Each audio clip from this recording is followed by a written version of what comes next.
How's it going, everybody out there in internet land? This is Dave LeClaire with MakeUseOf.com here, bringing you another product review and giveaway. Today we're taking a look at Disney Infinity 3.0, the latest in the Toys to Life line from Disney, and this one is focused on Star Wars. We got toys, toys.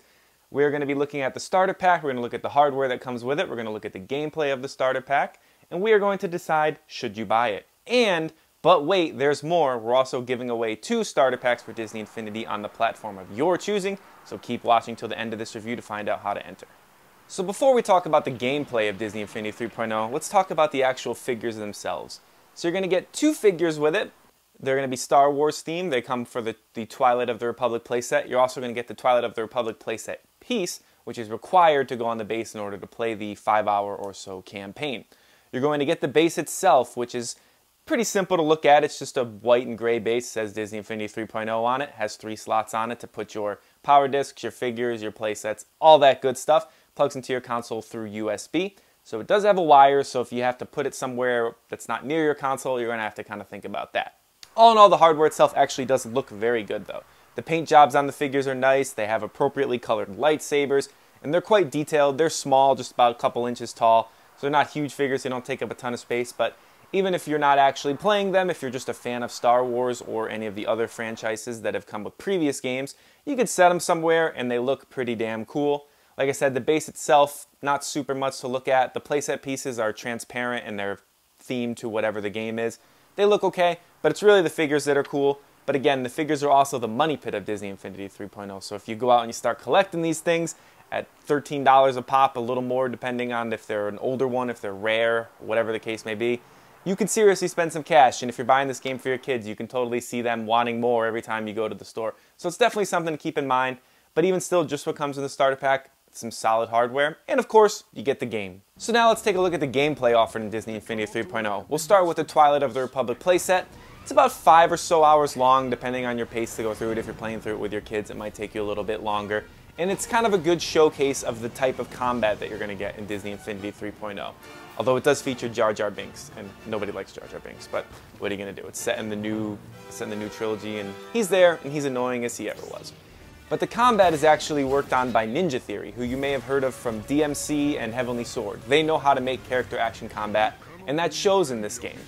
You get a lot more juggles, you get better combos. So if you're playing this game with your kids as an adult who plays a lot of video games, you're going to find there's actually some depth there for you, which is something that was kind of lacking in the previous Disney Infinity 2.0 and Disney Infinity game, which kind of just felt like hack and slashes, like there was really no strategy to it at all. The real bread and butter of the gameplay in this is in the Toy Box Hub and the Toy Box itself. The Toy Box Hub is where you go to learn about the Toy Box, learn about creation, to connect with other players, to experience some of the online features of the game, to play random levels created by others. And then the Toy Box itself is where you are going to go to create stuff. And the creation tools are extremely robust. They rival Little Big Planet. They far surpass Super Mario Maker in terms of the amount of things you can make. You can make platformers, 3D platformers of course. You can make shooters, you can make character action fighting games. You can make all kinds of things. One of my personal favorites is a little riff on the game Splatoon, where you run around and you're painting different parts of the level, and at the end, whichever of the 4 players has the most stuff painted wins. It's a lot like Splatoon, but it's built right into Disney Infinity, which has all this other stuff. The creation tools are insane. You can make anything that you want with it, basically. You could think of it, you could figure out a way to manipulate the tools and make it work. You could spend hours in there playing. You can also spend hours in there playing the creations of other people, because whenever you give people tools and say, hey, make something awesome, people will make something awesome, and there are hundreds and hundreds of levels that you can play. It'll literally keep you busy for as long as you want it to. Now, of course, learning these tools is a little bit on the complicated side. It is going to take some work on your part to kind of get in there, manipulate everything, and figure out how to use it. But once you get it down, you'll be amazed at the amount of stuff that you can make and the amount of value you get just from being able to impressive. It's not the most advanced game. If you're an adult buying this game to play for yourself, you might get a little bored with it unless you're really into creating stuff. But if you have kids, this is the perfect game to play with them as far as the gameplay is concerned. So now we come to the big question. Should you buy Disney Infinity 3.0? If you have kids, the answer is 100%. You get a bunch of toys for them to play with.